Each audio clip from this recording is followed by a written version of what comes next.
Valentine's Day was on the internet, where some folks thought it was funny to make a card that they circulated with George Floyd's picture that says, "You took my breath away." That's sick. That's crazy. That's some psychopathic stuff. How do you laugh at something that serious? I don't understand it.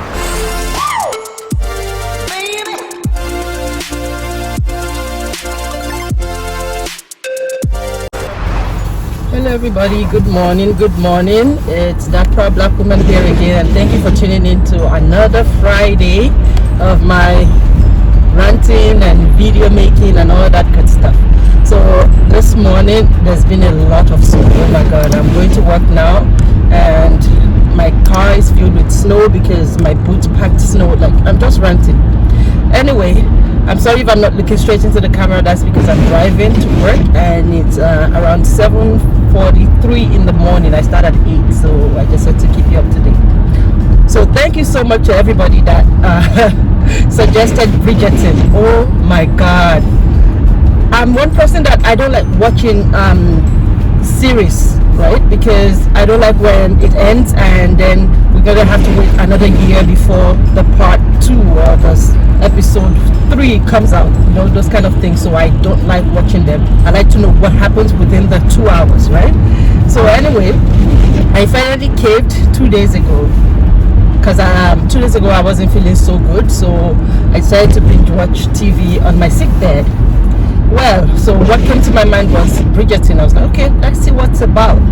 So I watched it. Oh my god, kudos to the writers, kudos to everybody, the actors and actresses and everybody. It warms my heart to see such kind of movies where white and black and brown and every kind of people of color are seen in the same light. You know, where a black person in the 1700s or 18, I don't know when they set the plot of the movie, but in the 1800s or in the 1700s in London, black people, white people, people of color could be seen as the same. That's fantastic, y'all. Like, it warms my heart that a black person could be a duke or a lord, could marry a white person, and people could actually seek for a black person's attention back in the day. It was heartwarming, and the Queen of England was black. Like, that's the kind of good portrayal that I'd like to see, you know, because the media has a whole lot of hold on how people see black people. Do you get what I mean? So seeing that they could portray a black person not in a derogatory form where they are servants or scullery maid or stuff like that, it warms my heart. Like, I couldn't stop watching. I watched all through, and only to find out that it only has 1 season. So I finished all, I think 6 or 7 episodes in one day. It was mind-blowing. And oh my god, like, those are the kind of narratives that we want to have. 2021, I feel it has been a pleasure. It's been, you know, a game changer for black people in general, because since Biden came into power, everything has been changing. We've been spotlighting a lot of talents, black talents that previously wouldn't have been spotlighted. So that's what we want to see. You know, this is Black History Month, so yeah, I've been doing a lot of things that concerns black people, celebrating black businesses, talking about things that are, you know, about people of color, you know, because I know Black History Month might sound silly, but at least we have something right now. It should be Black History Year. There shouldn't even be Black History this, White History this, whatever history that, because we should all be one in the first place. But at least the fact that we have that, and it's going to keep growing from then on, it's something that we should be happy about. So yeah, I'm taking this opportunity to celebrate all the black people around the world, wherever they may be around the world. I'm here to celebrate and tell you that you are valid. You have a purpose, and that purpose is going to be fulfilled one way or the other. Just keep at it, okay? Keep at it. This world is gonna become Bridgerton soon. Let's just put it that way. It's gonna become Bridgerton soon. Like, it warmed my heart. If you know me, you know I'm into inclusion and diversity, and anything inclusion, diversity, anti-racism, you've got my attention. That's just it. Period. Pooh. you've got my attention. So yeah, I loved it. Thank you to those that I know that people have been talking about, and I was like, what's this Bridgerton that everybody's talking about? So yeah, I watched it and I was like, wow. So I can't wait for the season 2 to come out. Actually, when the season 8 comes out, I'm going to be one of the last to watch it as well, because I don't want to be watching one episode at a time. So I'm probably going to allow all the seasons to come out, then watch it. So first of all, I wanted to talk about Cicely Tyson. So Cicely Tyson, if you don't know her, she's a 96-year-old that just passed away in January, and she's a woman that opposed the black culture, the black heritage. Like when you see black actress, when you want to talk about people that paved the way for other black actresses, it's Cicely Tyson. I've known her since I was like little, and I always loved her. Oh my god. And she's a fashionista as well, and she takes her characters to heart. Like she actually portrays the character like it is her life. Like she steps into that character so well that you can't separate, is this Cicely or is this whoever she's playing? Like she's fantastic. So it's sad to hear that she died, but she's 96. She lived a good life. Even before she died, she got a Medal of Honor from Barack Obama, which should have been long given to her, right? So she was a strong woman. She's a woman that a lot of people in the industry, a lot of black people looked up to, black children looked up to that. When I grow up, I want to be like this woman. I want to achieve things like this woman. And I'm sure it didn't come easy for her, especially seeing that she's been acting for more than 50 years. It didn't come easy for her. So don't expect that things will come so easy. You have to fight for, you have to, you know, put your effort into it. Don't just sit and cry about these things and say, well, people are racist against me. People, imagine in the 1950s, in the 1960s, when she was acting, I'm so sure that she went through thick racism, like the raw racism kind, you know, but she pulled through it because she believed in herself. She believed in what she has to offer, and she gave it her best. So rest in peace, Cicely Tyson. We all miss you, we all love you, and your name is not going to be wiped out of history anytime soon. Let's talk about the Super Bowl. Oh my goodness, that was fantastic, y'all. Wow, I didn't watch the live show, but I watched it in the morning at work, and I was blown away. Wow, look at the lighting, look at the performance. Everything was spotless. And that's another thing I was talking about. You know, we blacks in this year 2020, I feel like it's our year, and it's all thanks to George Floyd. It's all thanks to George Floyd, because after his death was not in vain. Like after his death, it opened the eyes of people.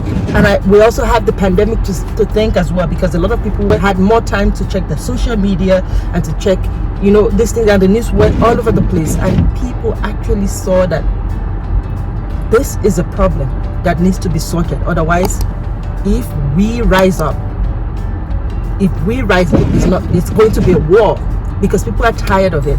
So yeah, it was heartwarming to see a black person. I think that's the first black person. Last year it was the spotlight was given to Hispanic people, which I loved, and it was so fantastic. And people still condemn. What the heck is wrong with people? People still condemn. Oh, it was too sexual. It was too blah blah blah. If it was a white person that did that, no shades thrown, I am sure we wouldn't have heard that. But anyway, I love the fact that it showcased a black person. He performed perfectly.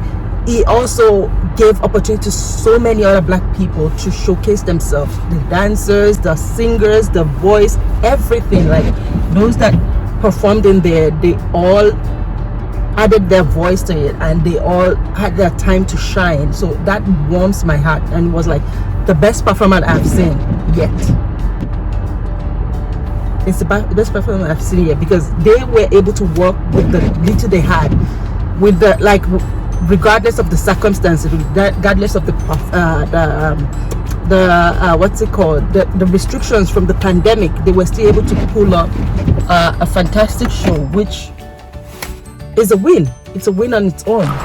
The one that annoyed me, that my hubby showed me for the Valentine's Day, was on the internet, where some folks thought it was funny to make a card that they circulated with George Floyd's picture that says you took my breath away. That's sick. That's crazy. That's some psychopathic stuff. How do you laugh at something that serious? I don't understand. How do you laugh at something that serious? Make a joke of it. Somebody's life was snuffed out. Somebody was murdered, and you thought it was funny. Not now, not in 10 years. It would never be funny. That's the life of a person. That's the life of a mother without a child. That's the life of a child without a father. That's the life of a brother who lost a sibling, or a sister who lost a sibling. That's a life of some family that lost them one of their own. That's the life of black people that lost one of their very own to brutality, to racism, to discrimination. And you thought it was funny to take a photo of him and put it on some card and say you took my breath away? That's ridiculous. I was so sad. I was so sad when I saw that. I was like, some people would just never learn. That's it. Some people would never learn. So let's just shed all the negative news. The next thing I wanted to talk about that warmed my heart in this season was something that I wrote by myself. I didn't think I was going to put it on the internet, but why not? So it's like after the insurrection that happened on Capitol Hill, I wrote a piece just to put my emotions into writing so that I can lift it up my street, because it was weighing me down. What happened was weighing me down. So I took my pen, wrote a piece. I don't know what to call it, a poem, an article, something. I wrote it, and then I felt better, because that's one of the things I do. When something bothers me, I write it down just to get out of my heart. So, and then voila, Joe Biden and Kamala Harris won, and everything changed.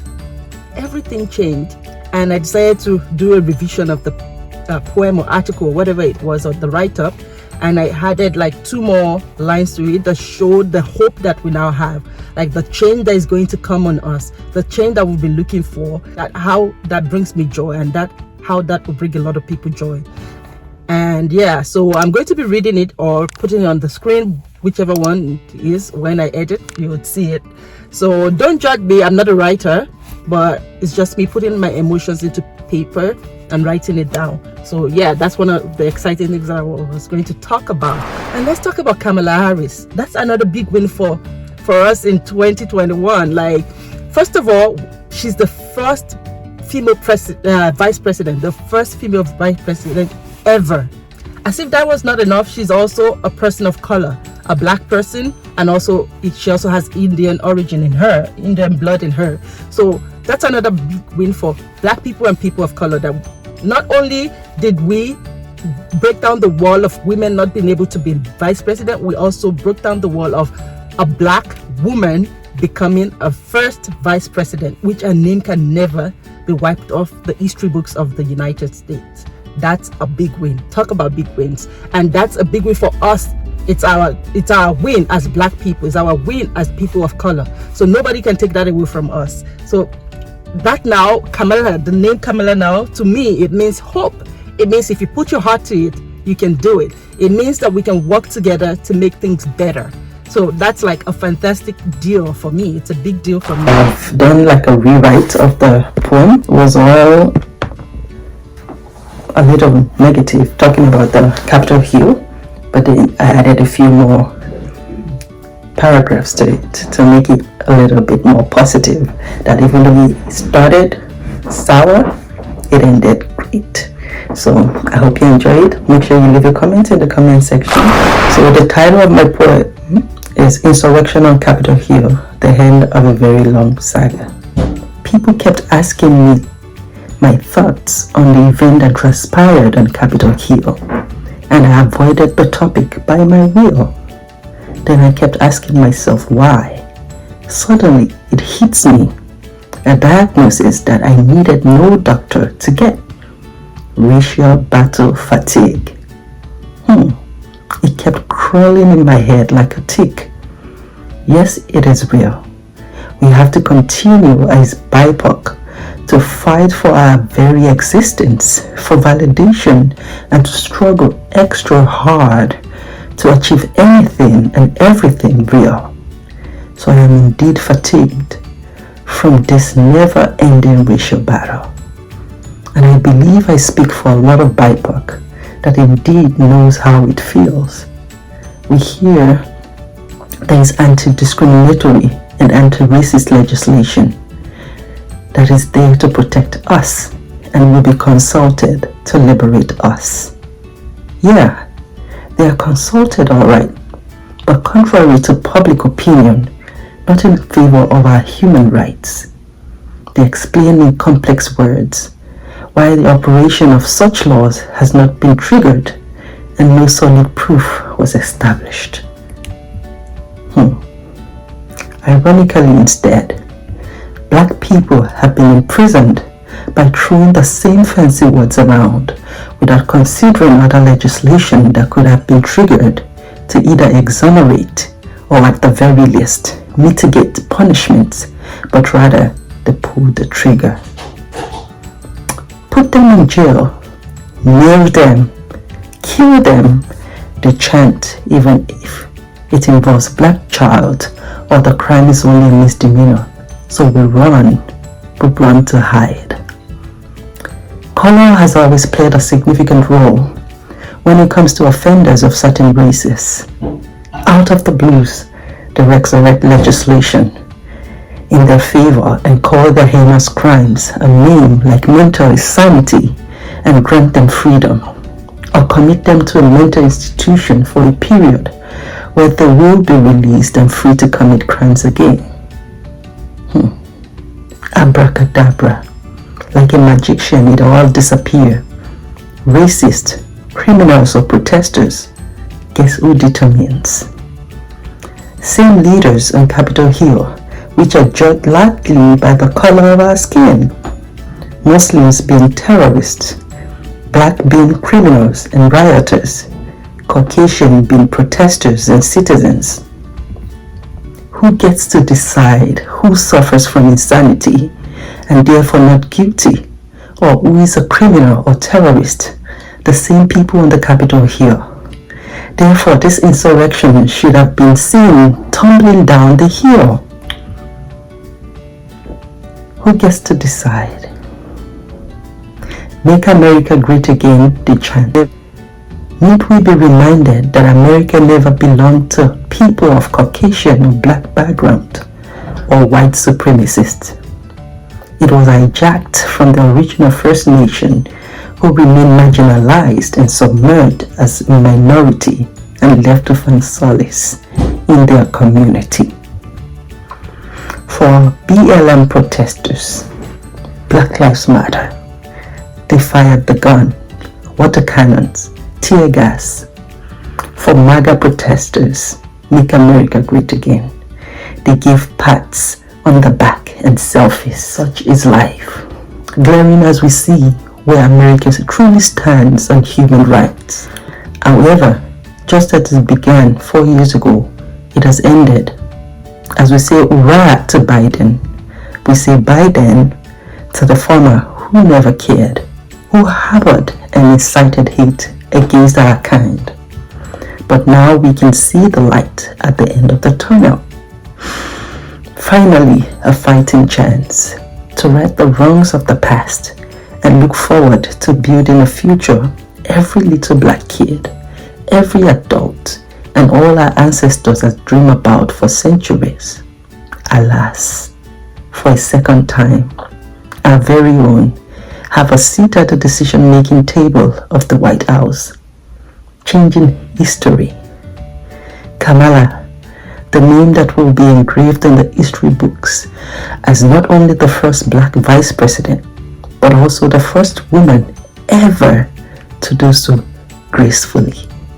Kamala to millions now means hope, that if only you dream it and you are brave enough to believe it, then you can achieve it for all the world to see it. Alas, a change has come, but this time not only a ray of hope, but a wind of change. yeah, those are the things I thought to, you know, share with you guys. And yeah, I'm at work already. I'm just going to go in now before I get late. I have 2 minutes more. So yeah, thank you so much. So before you go, please make sure you like, you share, you subscribe, and make sure you turn on your post notifications so that every single time I post a video, you're one of the first to get notified. Please, let's make this channel grow. I'm on the road to 1,000 subscribers. Please help me, guys. I love you all. Bye. Mwah.